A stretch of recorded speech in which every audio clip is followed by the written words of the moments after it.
Bron he couldn't know. Rich Paul couldn't know. Nobody else could know. I don't think he knew. He knew AD was unhappy.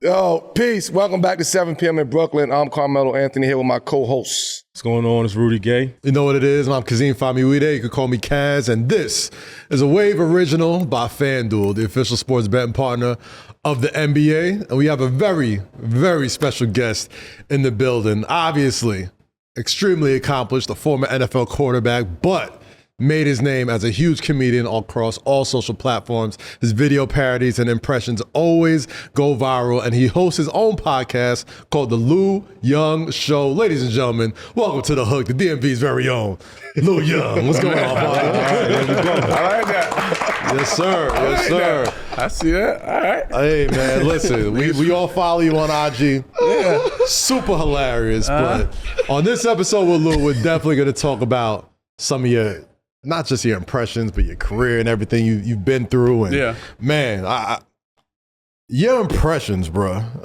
When I get on IG, your Dion, your Mace, the Mace is crazy. Classics. Amateurs, man. Classics. Just came in the mail. I mean, listen, I seen the Jello impression the other day. Oh yeah. Shout out to Jello. Shout out Jello. You're going platinum. But I mean, you know what it is though, man. On social media, on Instagram, a lot of people probably thought like, we just seen you as IG and you just popped up in there, but you have a very accomplished football career before we even got to that. Nah? I mean, there's several teams you was on. Don't do that, dude. I give you that. Shit, I wasn't on no team. It was, it was a struggle. Yeah. I went through the fire playing ball.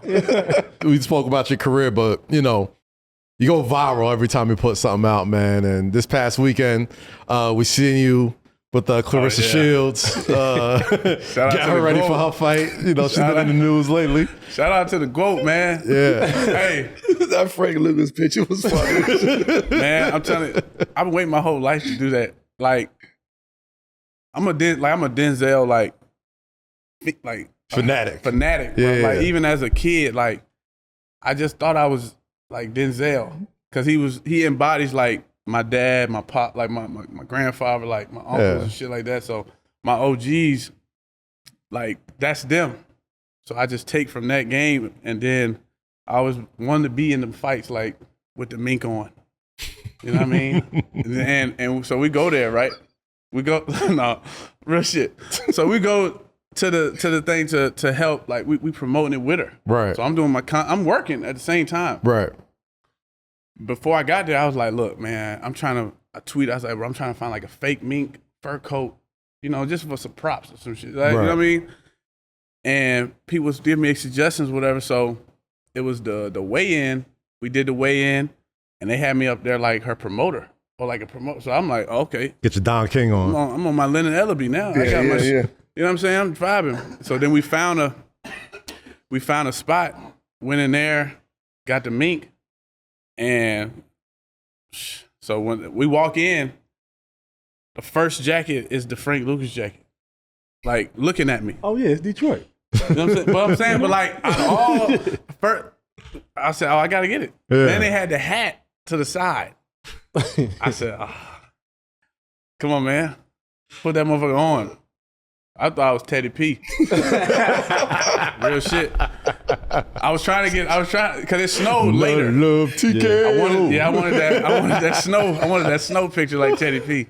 But, man, yeah, that shit's still going up right now as we speak. Yeah, man. Shout out Claressa Shields. That was an incredible fight, obviously. I seen you in the ring with her training. Yeah. So I did like the mitts up. I did like a couple different characters. That was like Coach Slew. I was her trainer. You know what I'm saying? Then the promoter, his name is Willie Mo Robinson.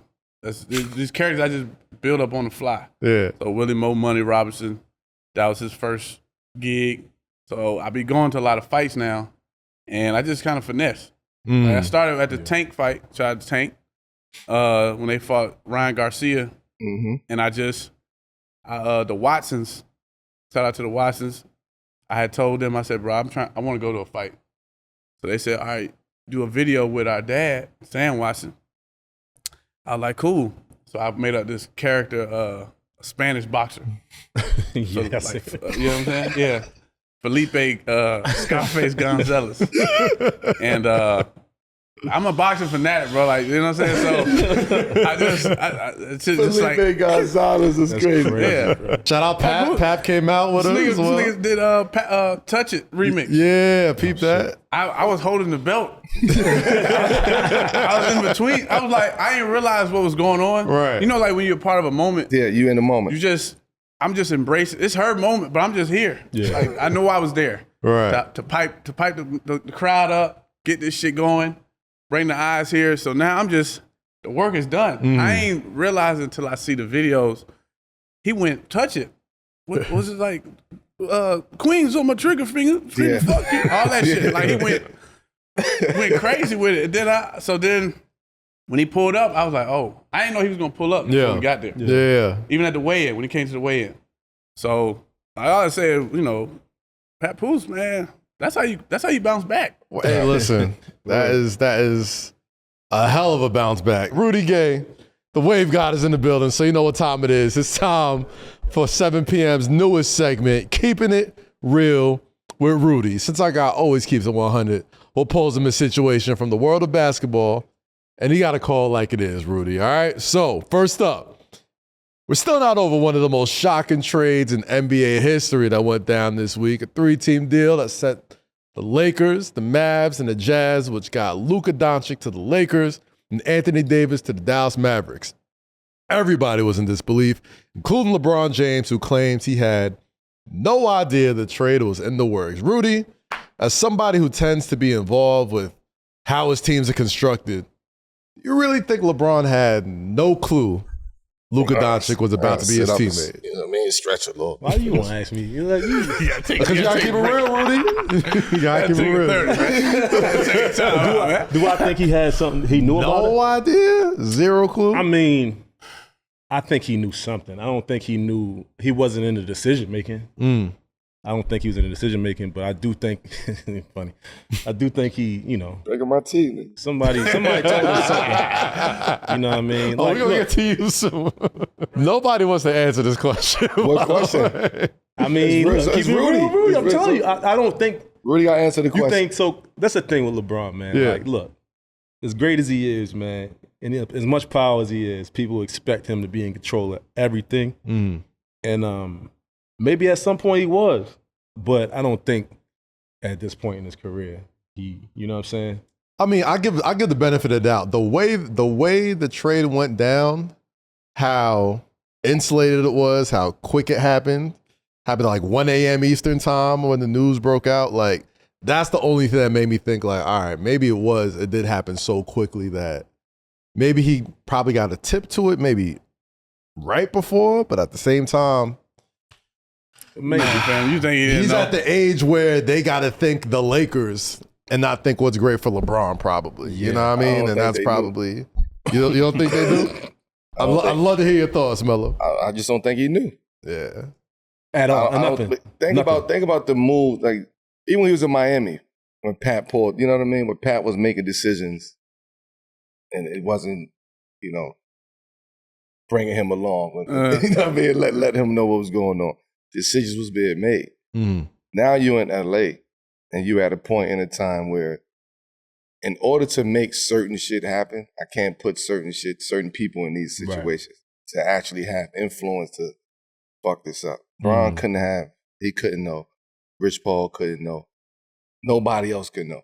I don't think he knew, but Nobody knew. He knew before He knew AD was unhappy. Right. He knew AD was unhappy. Okay. That's what he knew. AD was unhappy. It feels like that Shams in the I don't know this. I don't know either, this as a guarantee. but I'm just assuming. Yeah, like first off, like Shams don't be just doing like sit down interviews. So when he was sitting down talking with AD, I'm You like, saying that's a setup? So you think that was the lob? Like that was like the lob? that was something. That was a little bit like that was a bat signal at Get your least. story out. Like That was a bat signal at least. Like, yo, like, all right, we're gonna put this out there, and you so know, was that the Senate shot at LA? I think it might have been. It had to be because, I mean, we had Dwight on the show a couple weeks, a week before it dropped, and you know, you're talking about what worked well for the Lakers, and he's expressed about not having to play the center all the time and what worked back then. And I'm sure these weren't the first time he's brought up these conversations or brought up these,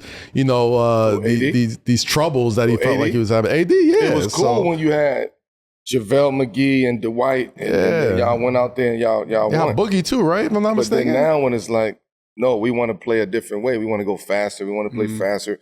We want to put you at the 5. Right. So he's like, okay, cool. I'll try it. Now it's like, nah. Nah. It's too. Let me get back to the 4. It's a little bit easier being in the 4. I mean, the as game opposed before, to the 5. like his last game, he had 40 and 10. Yeah, I mean, he's having one of his best seasons. He can play the 5, but his natural position is a 4. Yeah. So if he's saying I want to be, I've been traded. Oh, they both been traded. Like without knowing though.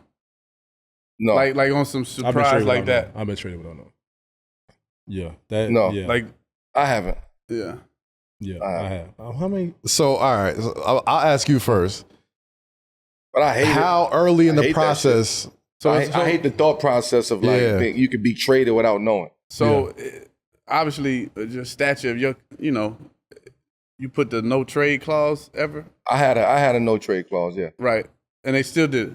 No, not that one. No trade clause. They got to come talk to you. Okay, they got to say, hey, we got to waive this. We have a situation, or we have a proposal on the table. Right. Here's what we thinking. Okay, so like basically getting traded is kind of similar to probably getting cut as an NFL player. Maybe. No, getting cut is getting cut universally. Getting cut is getting cut universally. I feel like how they cut. I don't know. I just feel like how they cut. Other sports. It's just a lot nicer. In football? Than it is in football. Yeah. Like you can. How they cut you in football? It's like y'all don't even hear about. They would tell you. Oh man, it's like you could be leaving you could just say on 3, ready, break. Yep. Hey, Rudy. It's the same. It's the same. Yeah, it's the same. Okay, that just happens earlier in the season, training camp. That's when it all happens. I'm talking about getting cut in the middle of the season. That's what I'm talking about in the NFL. So they could call you middle of the season and say, "Yo, Lou, we don't need you no more." No, they ain't calling. They're just like, "Yo, Lou, hang back." Like, hang back. Yeah, like Damn. Yes, cold-blooded. Nah, but that happens though. I've seen that happen. I've seen that. Yeah. I've seen that happen. Middle of the season. I'm bugging. Middle of the season, guys on the team, they may need that spot. Right. And they like, yo, hang back. Like if you see a dude working out on like a Wednesday. Yeah. Right, as y'all break it down, you see a group of guys working out to the side. By at the end of that next meeting, you're looking for the Grim Reaper. Because 9 times out of 10, they probably just signed one of those dudes they just walked out. So they'll have him in the cut, and then, then they bring you in. Your black trash bag. Get your walking papers. I mean, it's kind of like cut as a motherfucker. It's kind of like they kind of make y'all like want to compete against each other or like try to. You know what I'm saying? Like bad blood between teammates. You like have to though, man, bro. You almost have to. Like I said, as a rookie, there's some. Like I said, I had some good vets and I had some hoe ass vets too. Yeah. I'm saying no names. Like you're a rookie trying to navigate. It's just moving everything. So you might be like, "Hey, what was that play?" I think I might tell you some bullshit. Oh shit. Hey, you covering the deep third when you supposed to be a man to man. Damn. Yeah, it's every man for themselves out there. It can be like that in the NBA too. And the NBA is definitely that. It's definitely some whole ass vets. Yeah. Yes, 100%. Yes. But I feel like because like all right. But I think, and not to cut you off, I think in NBA, the vets are a little bit more inclined to help you, right? And like if you go to a vet and be like, "Oh, yo, damn, I missed that play," or if you missed a play, a vet might come up to you and say, "Yo, you missed that. You should have did this. You should have did that." Because in basketball, you fucking up the whole shit, like on the court 5-on-5. Right. Right. You gonna go out there and same thing in probably in other sports. Like you fuck up that one move or that you don't rotate in the right way. Or like, you really though? Like, cause when I think like, obviously they give you a little set, whatever. This is what we're going to do, box 3, whatever you want to call the shit. Okay. If I was a hooper on the low. But what you say about Atlanta? Box 3. But not so box 3. But nah, I never heard of box 3. box 3 inbound play. Okay. That was my play. That was my All right, shit. inbounds You play. played the Gotcha. three. No. Box 3 was I was going to shoot a 3. Oh, all right. Double screen. Throw it. I'm Block saying the ball. now they Louis Young. You know what I'm saying? Yeah, okay. Yeah. All right, but what I'm saying is like, you know, like you would think like from hooping, it's like you know, you gonna get your man or you get a bucket. Football is a lot more. I feel like it's a lot more. Does it feel more plug and play in football than it does in NBA? Like you can't just go out there and say I'm about to do me You can't. on the football. Hell no. Yeah. Like basketball. It's about the system in football. Yes. In basketball, it's a lot of times the player is the system. It's the talent. Right. Yeah. Like in football, it's about the system. So you got to fit into this system. You got to fit into the plays, and it's like NBA is a lot of times the player is the system. I mean, we heard James come out and said, "I am the system," right? And it's a lot of players that really truly feel like that. So you start seeing the offenses start evolving around that individual, that particular player. I mean, that's all relevant though, because if in any instance where there's a chance to pass that person the ball and you don't pass it, You got to play the right way regardless. and then they're getting you out of there. Yeah. Or if you in the way somewhere, if somebody trying to make a play, they're gonna get you out of there. Damn. You know what I'm saying? So you got to play your position. So it's kind of like similarities. Yeah. It might not, especially on defense. Like if you're in the wrong spot in defense, everybody gonna know. Yeah. You know what I'm saying? You in the wrong spot, like you late something, like everybody on the bench gonna know. You know what I'm saying? So, Damn. And they waiting to be like, you know, Yeah. So- That's a fact.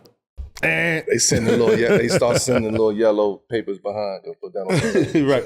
Put that on. Especially though, Put that them on the niggas film. that be in that, Yeah. not that first, that second, second row, yeah, the second row. Them fans, I can tell. Yeah, they is. Niggas just be like, oh, yep. Like I would that just on tape. imagine like you get subbed out and you done ran up and down 7 times. You just niggas just know like this fuck ass nigga. Man. Like, you know what I mean? It's like some shit just make you uneasy as a player. Yeah. Shit hard, man. We've been talking about this young guy a lot. Zion Williamson had a message for all the people questioning his commitment to the game. In an interview, he said, quote, "If I could play in back-to-backs, I would. Physically, yes, I can, but I work for the Pelicans. They have decided it's not smart to do that right now. How much say do star players have and how much playing time they get?" None. Yeah, I mean, Melo. Your playing time is already set. Mm-hmm. The coach know what's the playing time. Mm. He know when you coming in the game. He know what minutes he wants you to play. He know why he wants you to play those minutes. So the numbers, the time is already set. But in a situation like Zion, where they're trying to watch out for his health, he's clearly still the franchise player, even though, they don't really know. Shit, by the time this comes out, he might not be.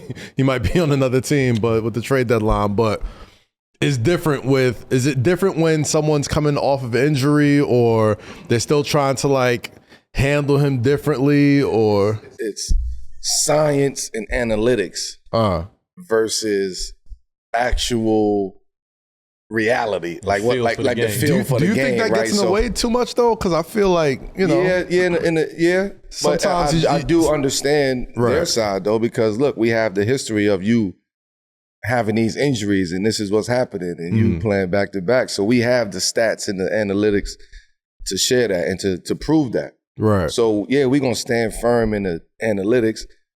You playing well, you want to play, you feel good, but the science is saying that if you do X, Y, Z, you're gonna have another injury. Yeah. So it's a fucked up situation to be in as a player though. Like somebody like him who's Zion is 20 what, 2? It must be. Like Right? 22, You 23 can't play be that old. back Yeah. to backs. That's all. He's still pretty Boy, young, old, man. man. Yeah. You look old. Yeah. You can't play back to backs. You can't.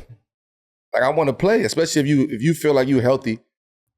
But it's also got to be a healthy conversation a real conversation between Zion and the staff. Right. Because it's like, yo, look, if I can play, let me play.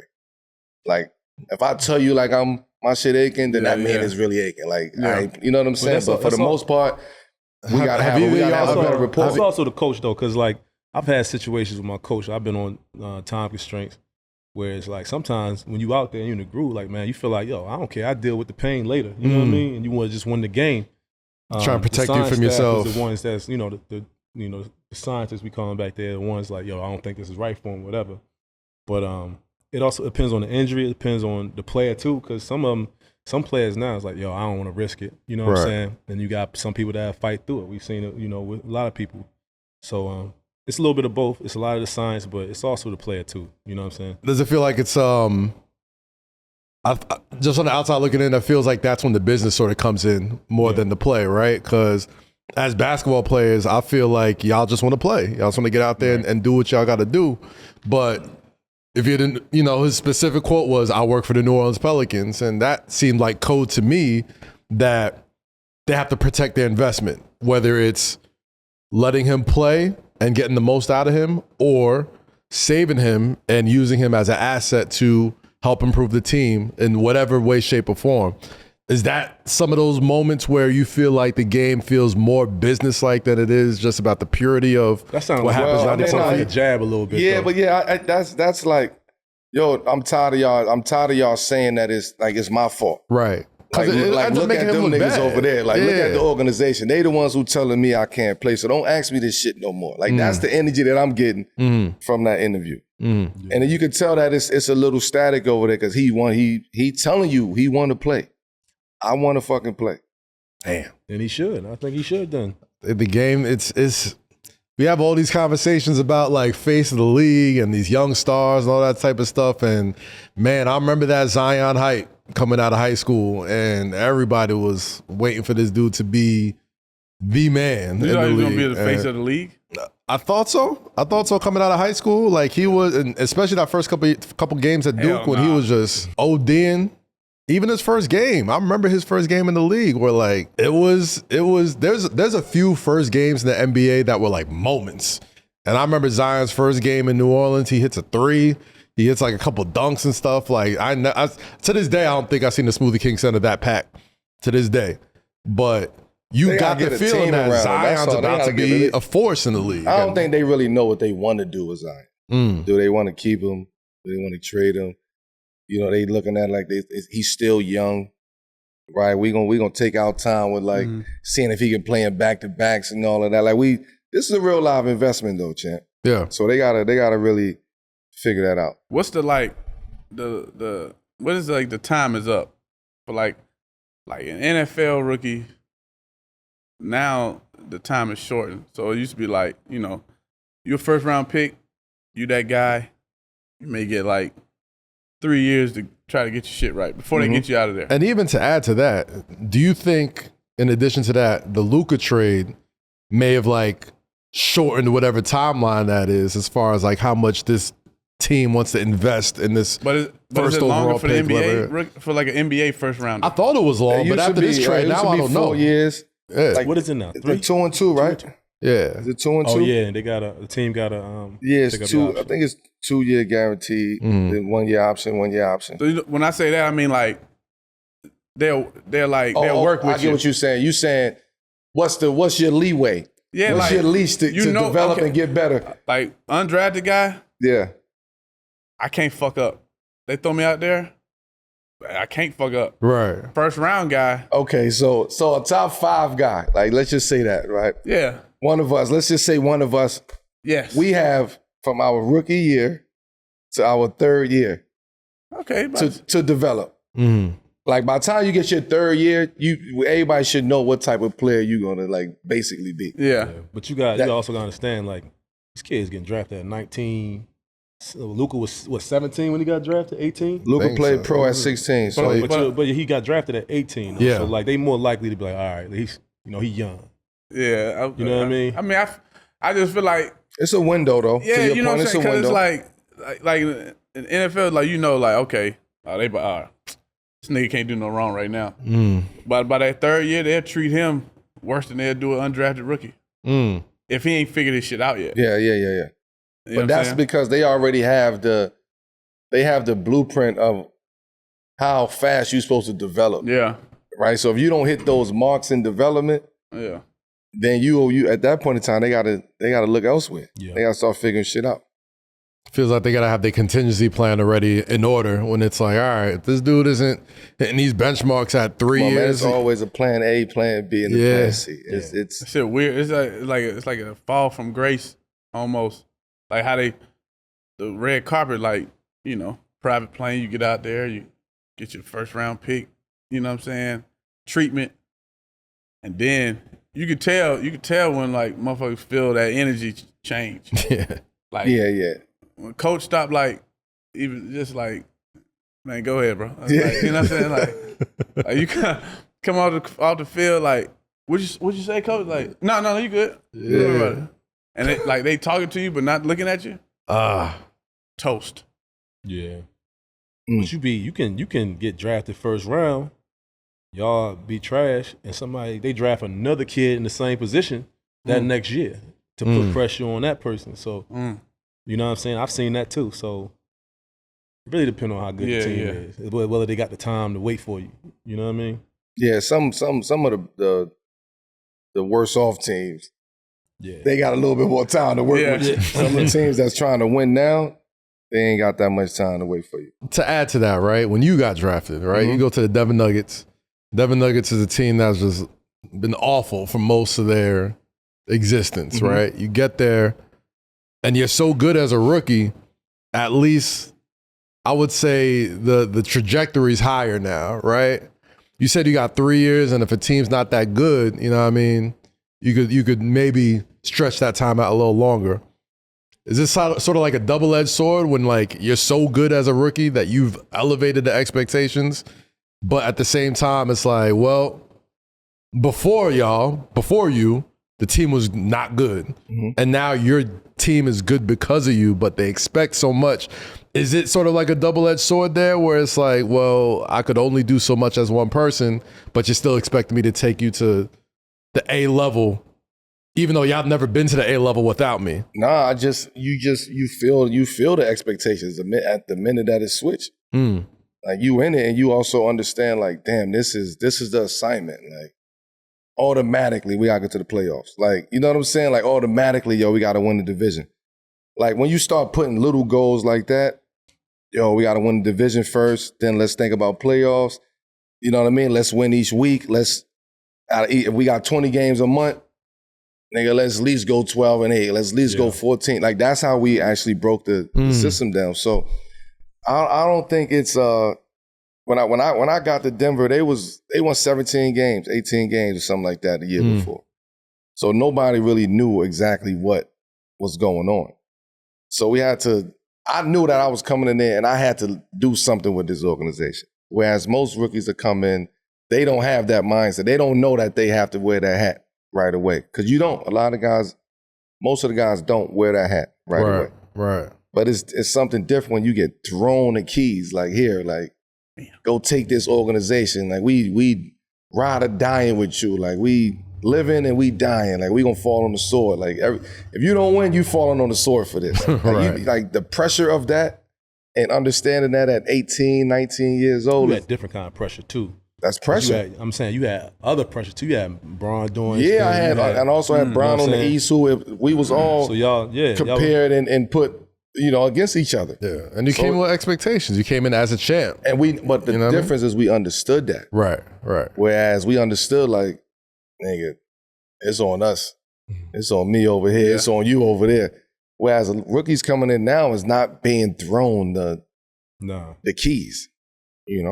They already think they have the keys coming in, but then nobody is being saying, here, go take the Washington Wizards and lead us to the playoffs this year. I mean, but that's the way the game plan. I don't think nobody right now can do that. Yeah.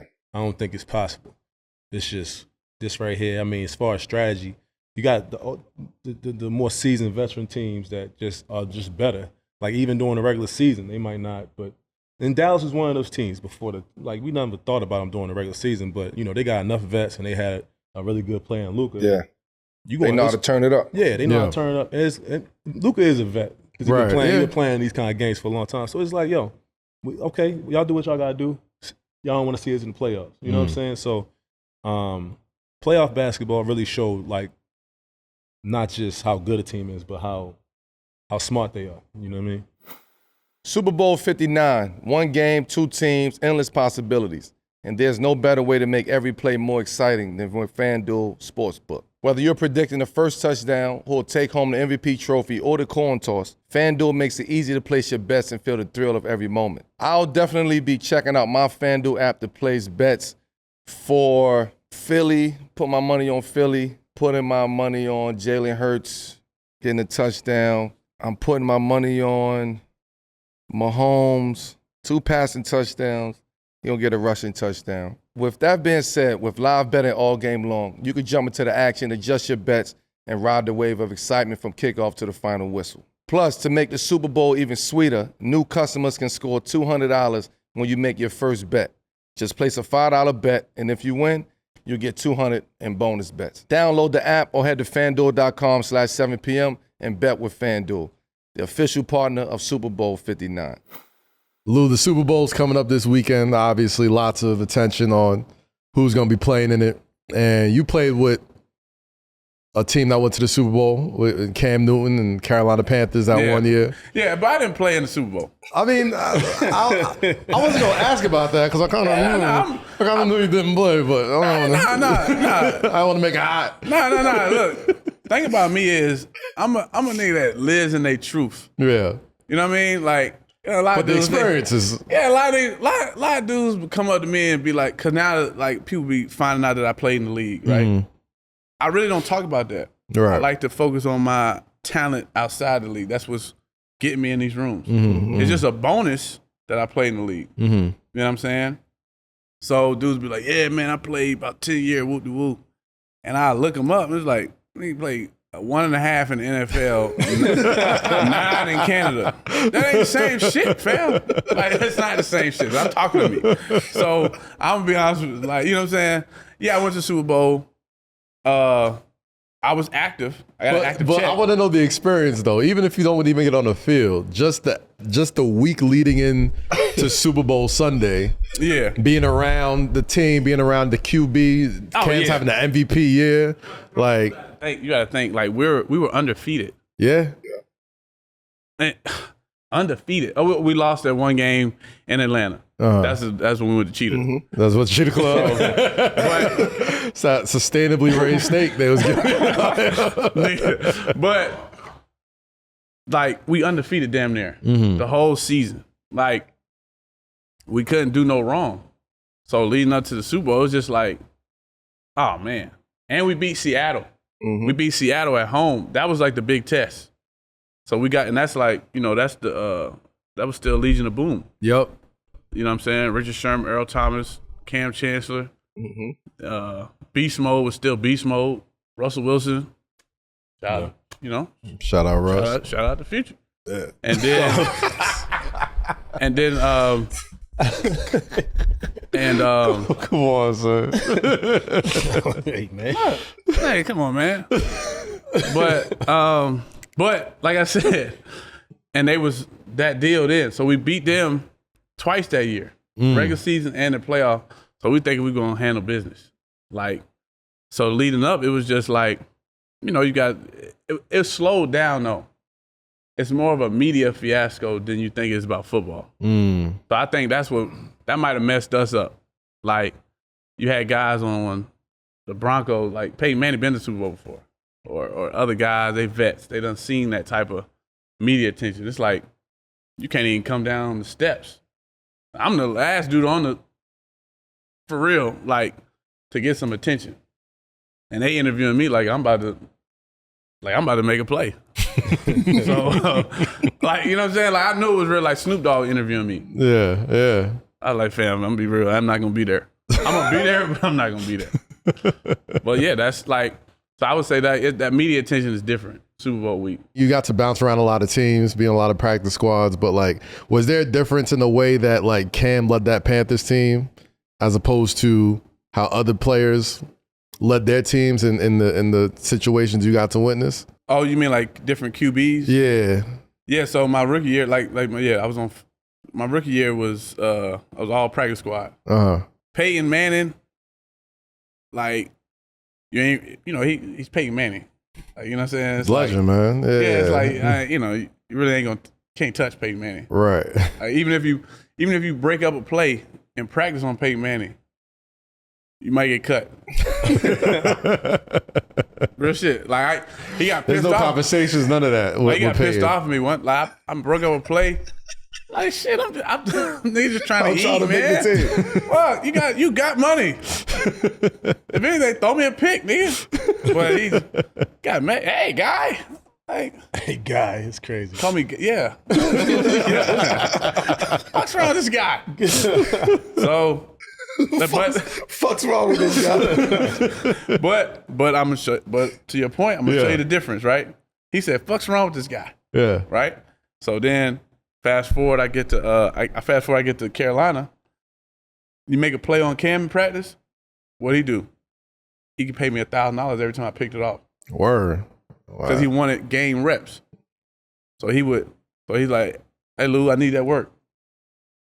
Well, shit, I need rent. Let's do it. And then I make a play. You got to pick it off. Yeah. Pick it off. Some in the envelope in my locker. Wow. For real, straight up. Yes.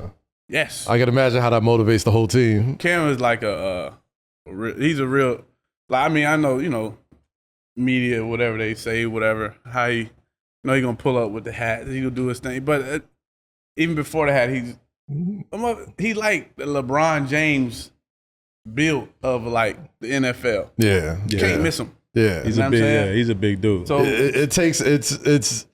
it's shocking how big this dude. Like football players are usually pretty big, but he's like tall also. So he has that's what I'm saying. So presence. it's not your average football player, right, whatever. So he attracts a certain amount of attention. Yeah, but I'll say like even from like as a rookie, from my first day on, he just was like, "Hey, bro, need anything, whatever." So just solid. You don't get that from like a franchise QB. You surprised at the what he's doing now in media? Nah. I mean, I just feel like the way he's always handled with media as a player is only right. Yeah. I think it's, like you got like Shannon Sharps and the Shannon video was crazy. You saw that? But the Ocho or Melo, Rudy Gay, you know what I'm saying? Everybody doing their thing in their own type of realm. You know what I'm saying? It's cool. Because then you're getting a real deal perspective from somebody who actually been in them rooms. Right. As opposed to like, Stephen A. Like, you know what I mean? Like, well, talk to me about some of your vets though, man. Like I'm sure there was a lot of OGs over there that you've had to learn behind and learn with. Yeah, in Denver, like my first vets was Aqib Talib. Him, Chris Harris Jr. Them dudes, like I had to do Talib laundry.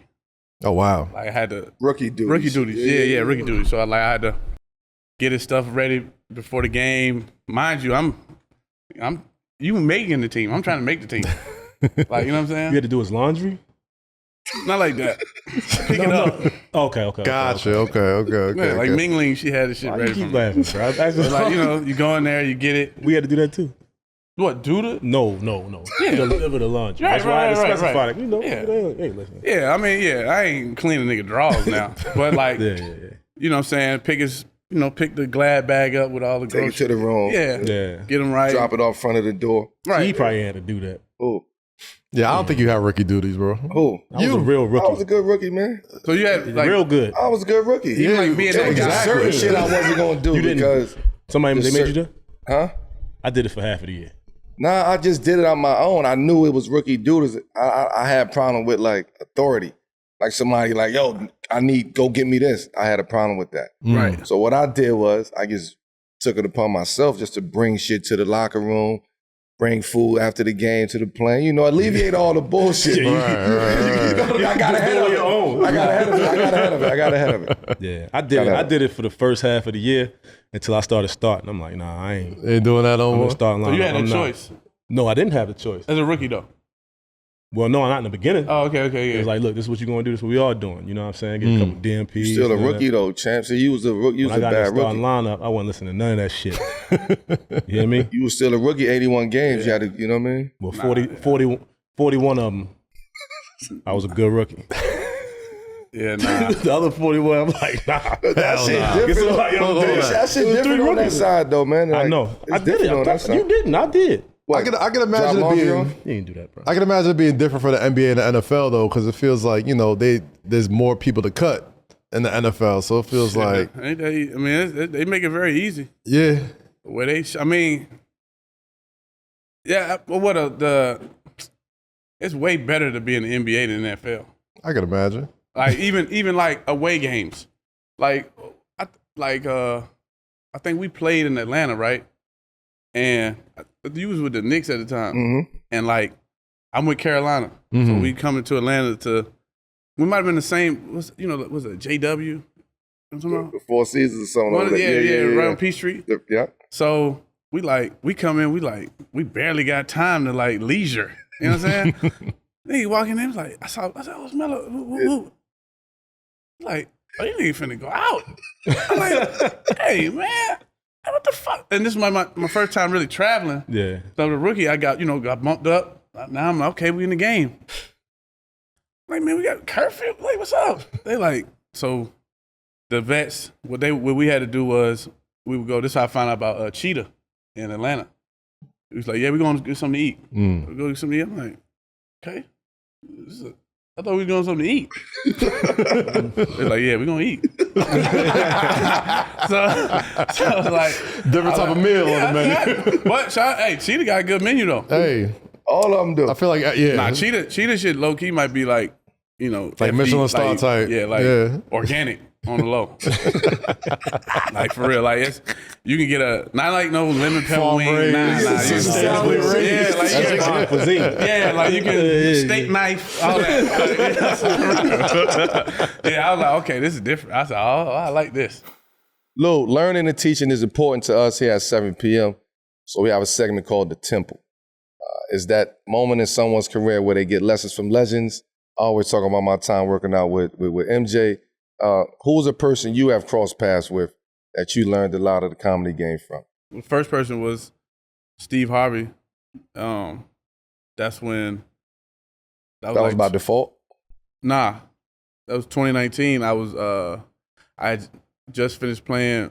I was with this shit called the AAF. Bullshit football league. And... I was shit all on him, didn't he? What's that, arena football? Nah. I was about to say, where's that? That's the AFL. No. That's below the AFL? Listen, relax. Hey, relax now. So, NFL, right? I had just got. I was with Arizona. Okay. And then I was on IR, so I was trying to get healthy. So my agent like, hey man, let's get some film. In the AAF, this new league. So it was under the NFL. The G League. Almost like the G League. Mm-hmm. So it was going to be on the NFL Network. Games was on NFL Network. Okay. We had league, sources. It was like the NFL pipeline. Yeah. And that was the selling point. The shit ended like mid-season. like it was something crazy. They went bankrupt, whatever. So at the same time, I was making videos. Like, because I was already checked out of playing football. You know what I'm saying? I would call my mom. I used to be miserable at the training camp. I used to be like, man, I'm done. Like, I'm just ready to do my videos and pop off. And so I was doing that, and then we did this Steve Harvey little remix to how he be doing on his show when he giving the advice to the women. Now, I ain't even sound like him for real, but I put like a stocking cap on to make myself bald and like a mustache and shit. And I was just like reacting, how he be saying whatever. And it was going up, and he saw it, and then his son saw it from my man Quentin sent it to him. They went to Morehouse together, and then Roger saw it, then Beatty, his best friend, so then they flew me out to Family Feud set, and I thought we was just gonna do some content or what have you. next thing you know, they put me on stage with the Family Feud people, like the real audience. You know, after he had did his thing, and then we did that, it went good, and then after that he said, "We about to sign you." So then me and him just talked like outside. He kicked everybody out the room. It was just outside, and he was smoking a cigar. I didn't even know how to smoke cigars, so he gave me one. I'm you inhaled? Yeah, I'm inhaled like it was blunt. I'm like, damn, you know what I mean? Like I'm getting dizzy and shit talking to him. Yeah. So, but I'm taking in the moment, and he was just breaking it down to me. He was just like, man, you know, he said you don't even realize you don't even have to work that hard on the stage. He's like, your facial expressions is like you can write 100 jokes with your facial expression. And I guess he was watching me. I didn't know he was watching me from the side, and then he gave me that game, and then the next one was Kevin Hart, which was recently. And then, you know, they flew me out there, and he basically just, like, you never really know, like, somebody watching you for real. And, like, so, that's Kevin Hart. So I walk in the room, I'm kind of, like, peeping the scene or whatever. You know what I mean? It's real dull. It's real exclusive. You're right. You know what I'm saying? Everybody there. And I'm just, feeling my way. And then he just popped up on me like, hey, dude. Like, you got it. And he's just like telling me, quoting shit that I've done. And then he just telling me how I can take that and flip it to do this and that. So my mindset is like, you know what I mean? My mindset is different now. You know what I mean? It's always been different just from football. Because, like, with the comedy stuff or acting, entertainment, like, I'm a dog mentally. Like, nobody gonna outwork me. Like, that's just what it is. I'm just, you can't fuck with me. So you ain't gonna outwork me. My talent gonna speak for itself.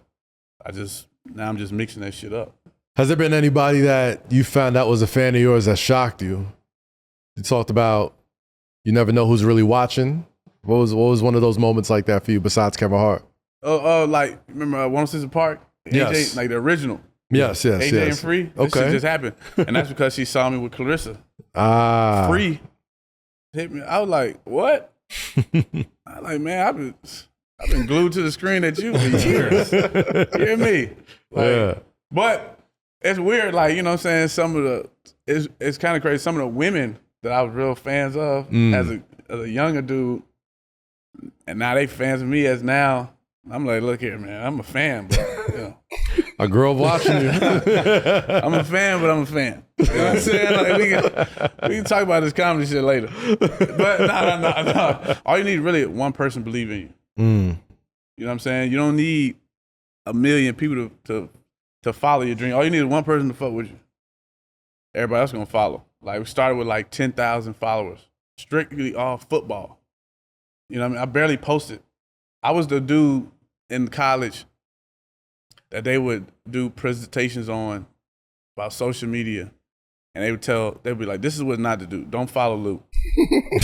I used to cuss people out, throw little parties at school. Yeah. You know what I mean? Girls shaking, just, adolescent. Right. But I learned from, you learn from that. And now how to know how to really use social media.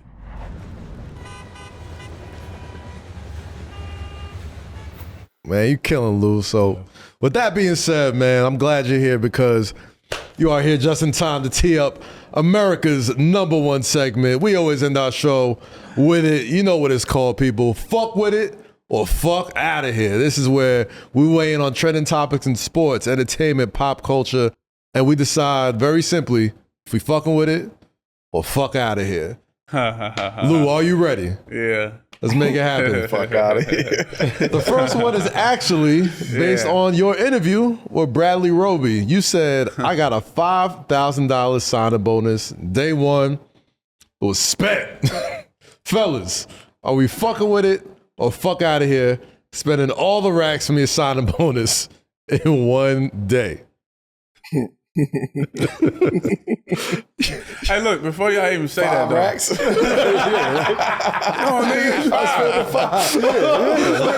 Melo gave me such a look of like, no. I'm just saying, I had to think of like what was the the ramifications. Without me pocket watching, what was your first signing bonus? We talking about the 5,000. I'm saying you ask somebody who, you know what I mean? That's a different. There's range here. That's why I want to go through the range. My bonus was 5,000. Okay, we'll roll with that lie right now. It was 5,000. to my defense, you know what I mean? 5,000 got spent in a day. Okay, 5,000 was what I got, right? Yeah. No. Taxes is 3,500. Right. Now I'm at 3,500. I owe one last payment of rent when I was still in college with my homeboy BJ. Had to send him about 800. Mm-hmm. Now where we at? About 20. Was that 20? Was that 2,700? About 2,700. Yeah, $2,700. 2,700 now, right? I had a little thing. Me and her used to whoop de whoop. She took care of some stuff for me. Had to pay it back. Say nothing. So I said, when I got something, I give you something. Real nigga. Told her to take. So that was about 600. You know what 600 costs. You know what it is. Yeah. Right. About 21 now. You know what I had to take care of. So then. Crazy. Yo, what? That shit tickled them. That's crazy. Right or wrong. You know what I had to take care of. I know exactly. All right. Damn. So now we had about what, 21. Right? Then I had to pay a credit card bill. I was on the negative. Boom. I had to pay back my I had to pay back my mom. She lent me some money before This is all in one day. Yes. So I was like, look, I'm gonna bust that 35. I'm taking care of every Nigga didn't even eat yet. I'm about to say. So then by the end of everything, I probably had like 1,100. Probably like a little, like 1,200. So I ain't had no clothes in Denver. So go to the mall, poop the boo up, trying to, you gotta look the part at the same time. Right. Even though I wasn't, going to no Louis V. Woo. This is like, You going in journeys and all that. Yeah. Taking care of it. You know what I mean? Against all odds. Snipes. Right. You know what I mean? Right. Real bedazzled jeans. So then, after that, I probably had like 400 left, and then we went out that night. So everybody was like, "Yeah, we going out." Woo. I was like, "Damn." They went crazy, man. I had never had, I just went crazy. I wanted to, so. You want to celebrate? I ain't want to. Roby took us out. We all went out, so everybody putting in their money. I'm like, shit, I got shit on it. And I had put 300 on it. I had 100 left. And then like by that next week, we was trying to go out somewhere, and Roby was like, "Luke, what's up, man?" I was like, "Look, I ain't got it." So I hollered at y'all. He said, "Man, fuck that. I got you." So I ain't had to spend for nothing the rest of my time in Denver. All right, so all that being said, would you do it again the same exact way? You fucking with it? Yeah, fucking with it. At my age then? Yeah. Yes. And my motto is this. I'd rather be broke than for somebody to tell me that I owe. If I owe you, and I get some money, I'm gonna pay that shit back. Respect that. Like I'm not about to have a couple bands in my pocket and I owe you. Oh no, that's silly. Yeah. That's nasty work. Yeah, that's nasty. Yeah. So I'm fucking with it. I'm a nigga who play debts. Yeah. That's I on don't man regret time, that. I had to man. pay that debt. All right. Damn, I don't want to.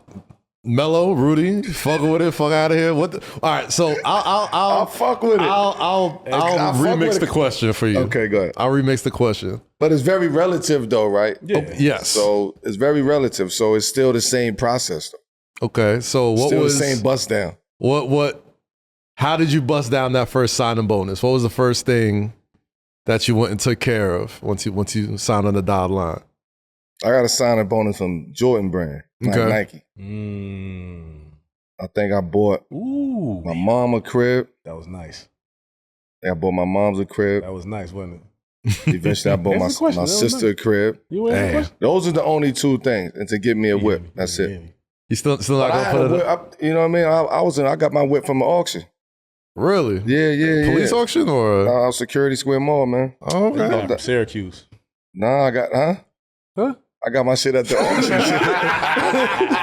I got my shit out the auction. Statute of limitations ain't up. Statute of limitations ain't up. I went to the auction. Copped the 90, what was it? The 98 Concord, 96 Concord. Yeah. I had all to, green. What was it? 4,000. You know what I'm saying? I was working out in D.C. and Eastern Motors let me hold a car. Yeah, that's Eastern Motors. Yeah, I did a commercial, the bullshit commercial for Eastern Motors. Well, hear me out. I had At to do a Eastern commercial Motors. I get good job, your credit. So They gave me a Range Rover. I was driving. That was the worst deal I ever fucking did ever in my life. And I'll tell you that too. I'm driving down the That was street. the worst deal I ever did, Chip. They had me dancing to the video and shit, I was about to say, what did they have you doing? Oh yeah, I remember that video. I was a youngin'. I remember You and Ray Lewis in there. Yeah, all the football, all the Ravens was in there, Orioles was in there. Yeah, dude. Eastern Motors was a real deal. Eastern Motors was real If you was deal. on Eastern Motors, then you was lit in the city. You had they caught you like on some like I had to sing the tune. you had a white beat on or something, didn't you? Yeah, you know what I mean? I was just coming from. Like, yo, did he prepare for this? I was coming. But Eastern Motors, I was over west. I was over west coming without Eastern Motors. oh man. yeah, that for sure. At You that had to time. be. At that Oh, time. God. You told them boys pull That up was on me. 01? No. 02? That was like 02. that was good attire in 01. 02. Pull over the Yeah, beat. that was like Oak Hill. man. That was like Q's baggy Oak ass Hill. shorts. Yeah. Yeah. Well, anyway, they gave me a card when I was working out, and I crashed the motherfucker. Oh shit! So What kind of car was it? it wasn't really nothing, but You I ain't just care. I told- caught a range. At least I caught a range for the tune. nah, I got a range. They gave me a range though afterwards, and I had to do a commercial. So They gave me a free range at 18, 19, champ. Yeah, I ain't mad at that. Hey man, Yeah. I'll take a free range now, bro. That's How a about that? fact. That's Kevin Jones, Brendan Haywood. Brendan Haywood. Look. Clinton yo, Portis. come on, man. Lavernius Cole. LeVar Arrington. That was some good company back there, man. Oh shit! Hey, all right, you had the beat on. You had the tall tee. Yo, that's hilarious. Oh, bro. that's crazy. Nah, Eastern Motors was like they was a dealership that like when all the athletes from the area. Like when you coming out of high school or you coming out of college, like they'd give you your first whip. They Yeah. gave You you do a your range. deal. You do your deal with them. Was it new though? Yeah, it was a range. That's They was Actually, getting, we got two of them actually. they was getting their cars from like We got two of them. That was like the NIL before NIL. Like gotcha. Eastern Motors was the NIL deal before NIL. That was like your first like I'm auto popping. deal. Yeah, you know, you get a Panini deal first. Like that was you got an auto deal. Yeah, back home you had that. You was on the Eastern Motors. Yeah. You had a deal. Yeah, Yeah. it was major. You was That was on popping. every network. Yeah. That's in every infomercial at night. Yeah, it BT was. After Dark and that. BT Uncut. Shout out BT Uncut, man. And that Shout out Eastern to BT Motors. Uncut. You know, A and B side. You know what I'm saying? The B side was B great. side, nasty work. Yeah. Mom's coming. Oh, you had her on last real quick. Man, I had it on last. Like I was ready. And to take us home, this past Sunday, Kendrick Lamar's Not Like Us won a record 5 Grammys, including Song of the Year and Record of the Year, the biggest Grammy award-winning hip-hop record of all time, which is crazy. This upcoming Sunday, he's also headlining the Super Bowl halftime show. Fuck with it or fuck out of here. Is Kendrick Lamar having the greatest run for a rapper? I gotta fuck with it, man. I gotta fuck with it. You talking about just runs? Greatest run though? When you talk about runs, I think of DMX. Mixtape Wayne, DMX had a run. DMX in '98. 50 had a run. We talking 50, about runs. oh. Yeah. We talking But about runs. Wu-Tang had a run. Wayne had a run. Wayne had a run. Mixtape Future Wayne having a was one. Future is Ben had a Future run. keep running. Drake had a run. had the run, yeah, still. But as far as massive moments, cultural moments, and commercial moments, all at a once, strategic run. This is the most strategic run of all Bro. time right here. I've never seen somebody have this many consecutive big ass wins in front of so many people. When you talk about the battle, the song, the success of it, the numbers it did. Now it's winning awards. He's doing the Super Bowl. And man, he's going on tour. That Grammy, man, bro, listen. When I first heard Not Like Us, if you would have told me in less than a year, he's going to be walking up to the Grammy stage and all of the most powerful people in music are singing A minor at the top of their lungs. Taylor Swift is crip walking. And he hit the double. He got Record of the Year and Song of the Year. I think Adele was the last person to do that. You know what I mean? So nah, you have to. You gotta take your hat off to K-Dot, man. What he's doing is special.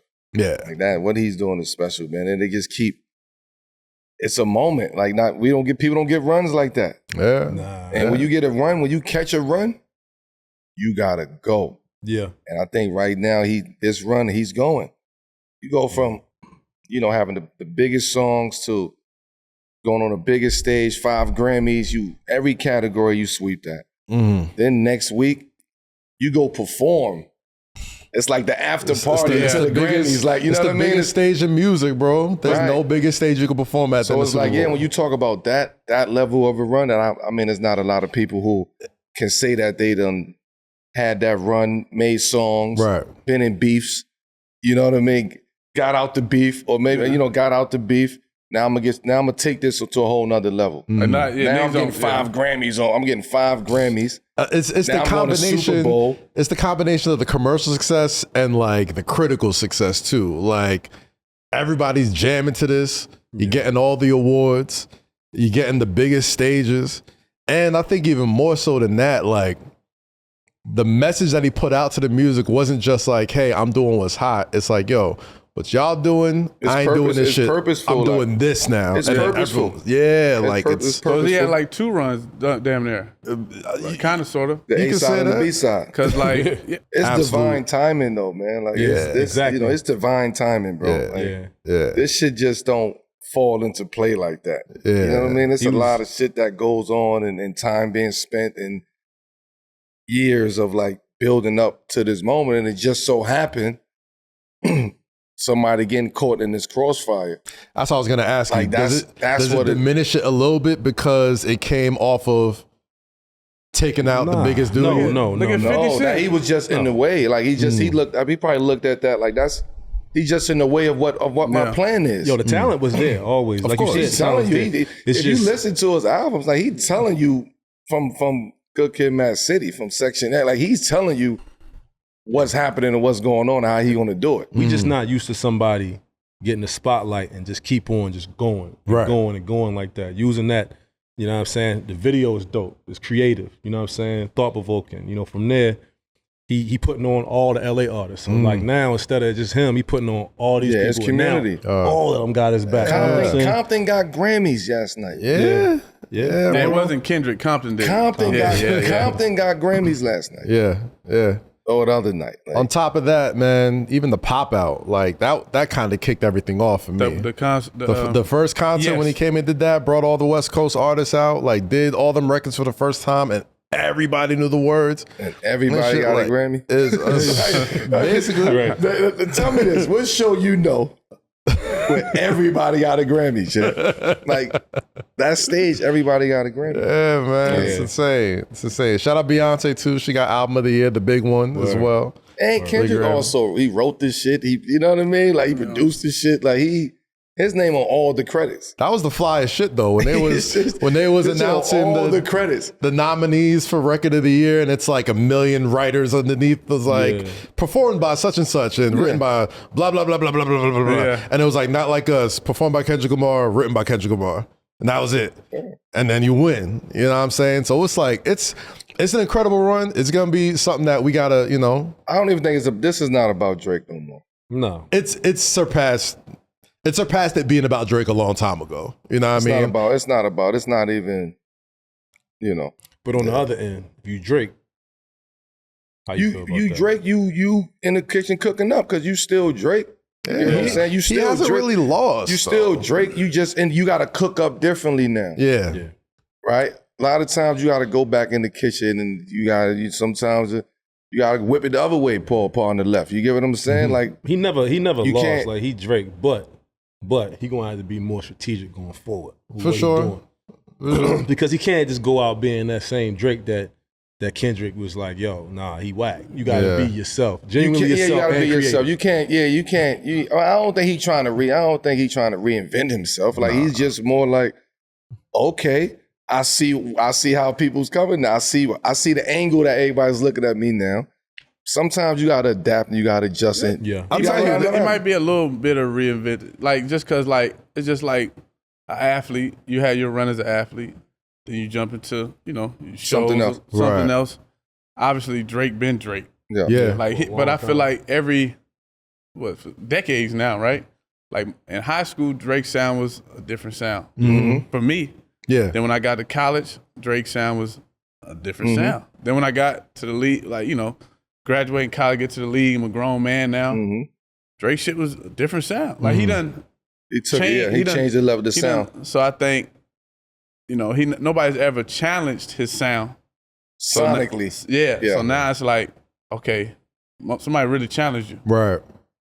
Musically, I'm being challenged. You got to. It's good for him though. I think I was about to say, like, Lois the Keys in two ways. It was like a blessing in disguise, the way I look at it, because you said he was changing sounds for a while. Like, there was definitely the talk for a while after the 21 album and, Certified Lover Boy, a couple of people was kind of getting tired of Drake. They was kind of like, man, all right, like we get it, another hit song. No, because he got bored. He kind of he got bored. He was gonna force him. Playing with different sounds. He was bored. He was just trying different shit. He put out that dance album and shit. So sometimes as entertainers, athletes, we get bored at doing the same shit. So we want to try to work on another move. Yeah. Are you thinking nigga like Wemby coming out shot one-legged threes and shit like you know what I mean? It's always trying to figure out some new shit to bring to the table. Yeah. But then you have to go back and hone in back to the essence of what you do. Yeah. Which is make great music. Sonically, you're a worldly artist, right? So start making music,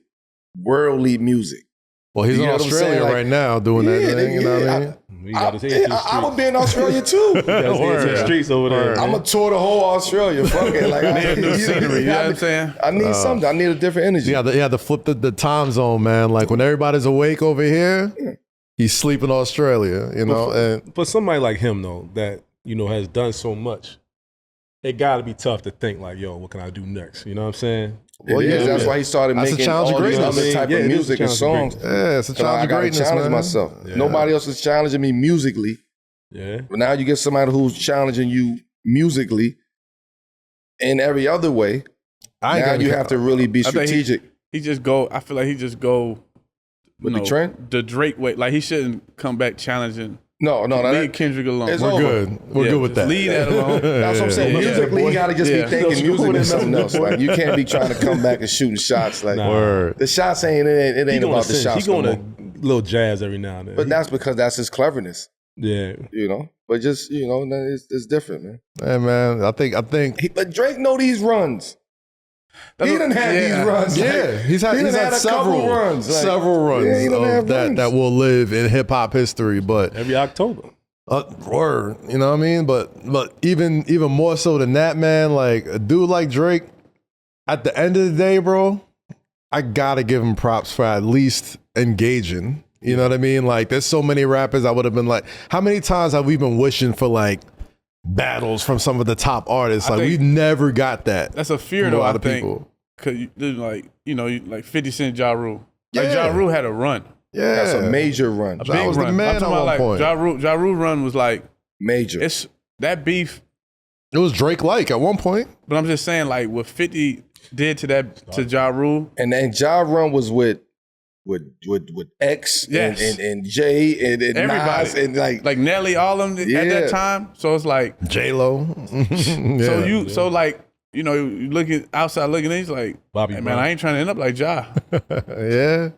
That's the challenge, though. That's definitely the challenge. Like I think there's a lot more resources today than there were back then with that situation with Ja. Because y'all get a chance. Look at Ja Rule Bobby Brown video, man. You know, yo, getting bold. Y'all get a chance. Y'all want to laugh. But I'm saying, but that's Greatest video that's ever. when you knew that was the Greatest video ever. Yo, That was the out the end for Ja helicopter Rule. with the cocaine jaw, kicking. Drake is back, man. Drake is back.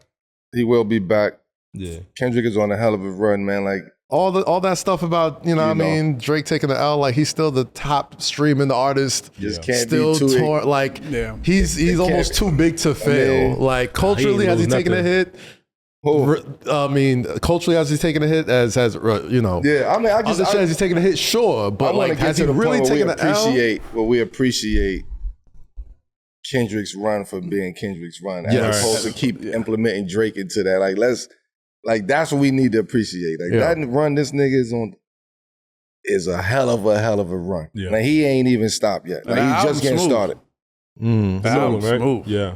Like, ain't fuck the Drake. Like that album, Yeah. nasty. Yeah, they're two great artists, man. That It's all good. It happens. gave You know us a what I'm saying? It legendary happens. battle. It happens, you know. And to the winner go the spoils, man. Kendrick's the winner. happens. That's why he's enjoying everything he's enjoying. Ali, So Joe Lewis, you know all of them, you know what I mean? George Nobody's really. Foreman, you know what I mean? Mike Tyson and all. You know, it's- I was about to say nobody. No matter shit what you happens. do, it's Nobody nothing. loses. That undefeated shit is for the birds. word. You got to take a loss in order to win. Yeah. You got Nothing one to under the lose. sun is new, man. So, with that being said, yo, Lou, I appreciate you. Thank you, Lou. Appreciate you, brother. Yes, sir. Welcome yes, to the sir. Hook. Yes, sir. Today was a great conversation, champ. You know, we have some we have some parts of town that Yes. we can relate to, you know, being back there, you know, from the DMV, from Baltimore. But you stopping here was major for us, man. So continue doing what you're doing. We support, you know, we fucking with you. Anything you need from us, you know where to catch us at over here live from the Hook. So we appreciate you, champ. Yeah. That's man. right. You know what it is. This is 7 p.m. in Brooklyn, a Wave original presented by FanDuel. Make sure to do your thing. Subscribe to the YouTube. Click the subscribe button. Go to the podcast channels. Like, rate, review. It may seem like nothing to you, but it helps us a lot. So make sure you go and do that. For your boy, Rudy, Lou, Mello, this has been 7 p.m. in Brooklyn. Catch y'all next time, people. Peace out. Peace.